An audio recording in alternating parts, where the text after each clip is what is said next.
자, 정명훈 서울시장 예술감독이 오늘 입을 열었습니다. 그동안 각종 의혹이 제기되어 왔고 저희 뉴스탑10에서도 여러 가지 것들 취재해서 보도해 드렸었는데 오늘 입을 열어서 저희는 이거에 대해서 본인 입장을 밝혔겠구나라고 생각을 했는데 정작 보니까 그런 내용이 없습니다. 사과는 없고 남탓만 하는 얘기가 있었는데요. 관련 내용 자세히 한번 알아보겠습니다. 자, 먼저 오늘 정 감독이 입을 연 장면부터 가보겠습니다. 이것을 알게 된 지가 꽤 오래됐어요, 이게. 1년도 넘었는데, 이런 거 처음 들었을 때, 직원들이 너무 고생을 하고, 이 보통 그게 아니라,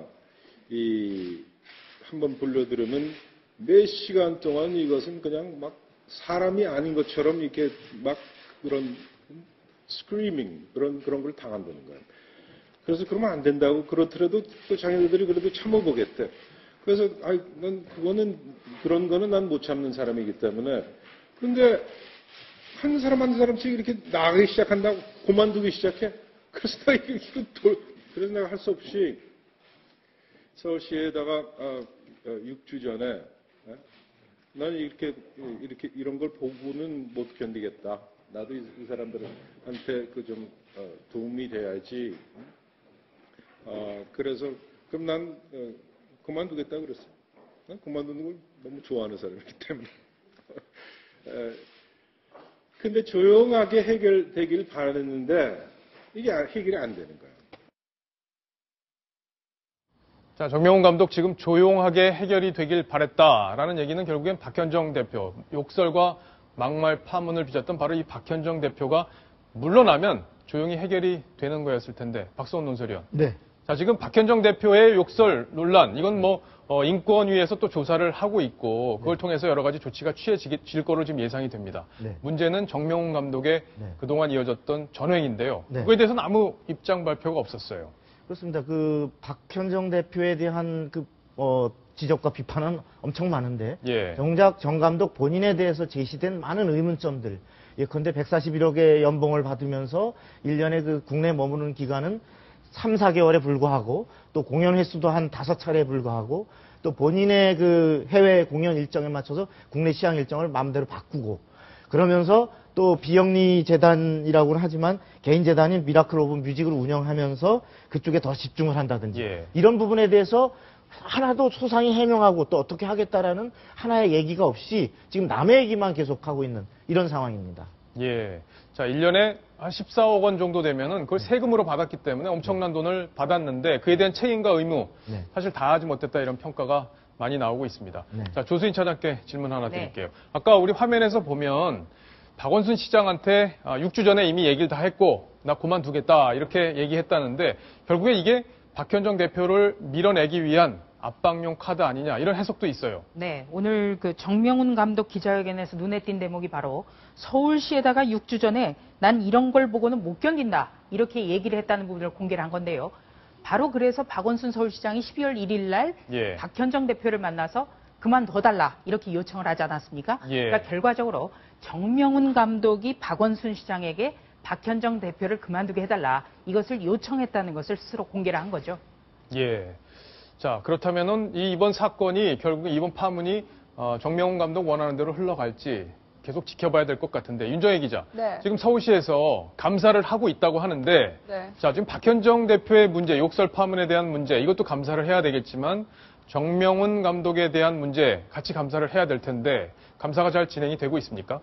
그렇죠. 지금 일단 조사는 투트랙으로 두 군데에서 동시에 진행이 되고 있습니다. 일단 박현정 대표가 얘기했던 시향의 방만한 예산 운용에 대해서는 감사원이 하고 있고요. 이제 막말 논란 등 나머지는 이제 서울시에서 자체 감사를 하고 있는 건데요. 이 서울시 자체 감사에서 박현정 대표만 조사를 하는 게 아닙니다. 이 정명훈 감독도 예외가 아닌데요. 정명훈 감독이 정말 서울시향을 사조직처럼 운영을 했었는지 또 돈을 그렇게 방만하게 썼었는지 이런 부분에 대해서 아주 총체적으로 현재 조사가 진행 중이라고 전해왔습니다.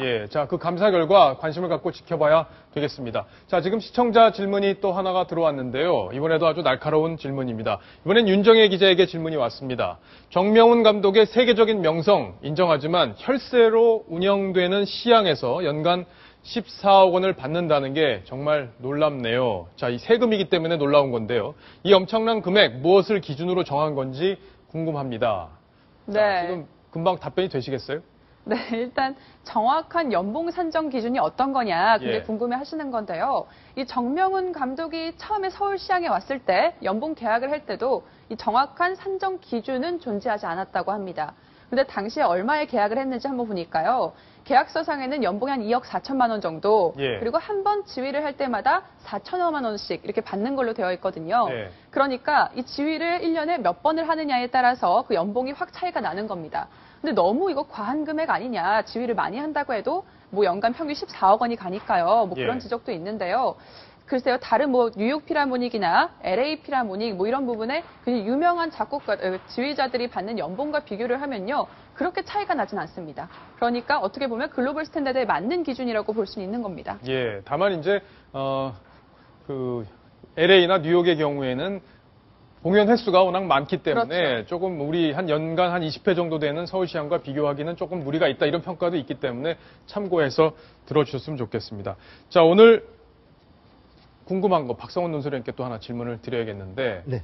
박원순 서울시장이 지금 이런 얘기를 다 알고 있었어요. 네. 몰랐던 게 아닙니다. 욕설 파문도 알고 있었고 또 정명훈 감독의 전액 논란도 다 알고 있었는데 왜 박현정 대표한테만 나가달라 이렇게 얘기를 한 거로 봐야 될까요? 아마 이제 세계적인 음악가를 시향에 지금 모시고 있는데, 예. 여기서 불협화음이 돼서 만일에 정 감독까지 그만두게 되면 본인의 리더십에 아마 손상이 온다, 이렇게 판단을 했던 게 아닌가 싶습니다. 리더십에. 예, 그렇습니다. 예. 왜냐하면 그동안 관리 감독을 어떻게 해왔길래 이렇게 대표와 감독 간에 이런 불화가 빚어지고 또 특히나 경제적으로 또 단원들의 관리나 이런 부분에 대한 시스템 관리를 제대로 못했지 않느냐라고 하는 것이 불거질까봐 아마도 현재로서는 특별조사 결과를 지켜보고 그에 따라서 처리하겠다는 입장인 것 같은데 이 형식 논리만 따질 것이 아니고 스스로가 시장으로서 전체적인 리더십을 갖고 예. 문제가 있는 부분은 선제적으로 좀 개선과 또 시정을 요구하고 또 조치를 취하는 것이 순리가 아닌가 싶습니다. 예. 자, 조수인 차장. 네. 사실 뉴스탑10에서 이거를 처음에 단독 보도를 하고 정명훈 감독의 문제점 집중적으로 좀 보도를 해드렸는데 저희가 뭐 정명훈 감독 체제를 흔들겠다 이런 취지가 아니라 이 예술가들이 갖고 있는 권력, 이 견제하지 않으면 부패할 수 있기 때문에 저희가 그동안 관심을 갖고 했던 건데 자, 박원순 시장의 조치에 대해서는 여러 가지 아쉬운 점이 많습니다. 네, 그렇습니다. 대통령도 그렇고 지금 박원순 서울시장도 그렇고 이 각종 나고 있는 소음에 대해서 제대로 정리를 못하고 있는데요. 이 서울시향에 한 해 동안 서울 시민이 지원하는 세금 예. 1년에 110억 원이더군요. 예. 네, 이 서울 시민들이 이 서울시향에 연간 110억이라는 막대한 돈을 지원하고 있는 것은 바로 이런 소음을 듣자는 게 아닙니다. 아름다운 선율을 듣자는 겁니다. 여기에 대해서 서울시가 그동안 무엇을 하고 있는지 그리고 왜 박원순 서울시장은 지금까지 아무 말씀을 안 하고 있는지 이 점이 참 의아하고 납득이 되질 않습니다. 예.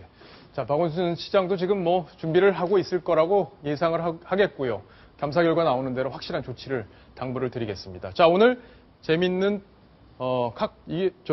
SNS 글이 하나 올라왔죠? 윤정혜 네. 기자가 좀 소개를 해주시죠. 네, 정명훈 감독의 기자회견을 보고 이 진중권 교수가 바로 몇 시간 전에 올린 트위터 글입니다. 진중권 교수. 예, 진중권 교수가 올린 글인데요. 내용이 굉장히 또 파격적입니다. 서민들에게 클래식이 다 뭐냐. 그냥 정명훈 자체가 우리에게는 사치인 것 같다. 사치다. 예, 물러난다고 하니까 그냥 자칭 지휘자들 그냥 갖다 쓰면 되겠다. 뭐 이런 예. 식으로 얘기를 한 거고요. 또 다른 글도 하나 더 올렸습니다. 예. 자, 다음 글도 보겠습니다.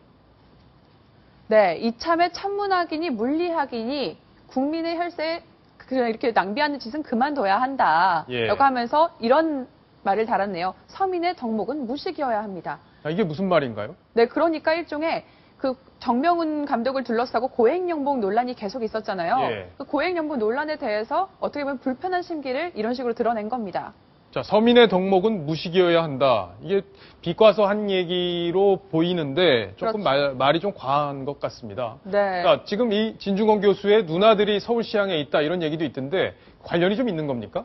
네, 사실 지금 그런 지적이 나오고 있는 거예요. 예. 서울시장 그 정명훈 감독을 약간 어떻게 보면 감싸는 듯한 이런 트위터 글을 올리는 게 진중권 교수의 가족과도 무관하지 않다라는 지적이 나오는 거거든요.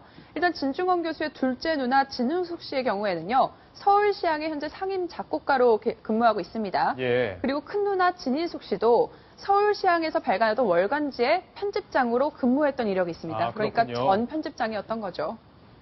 자, 정명훈 감독과 관련된 논란 여기까지 정리를 해보겠습니다.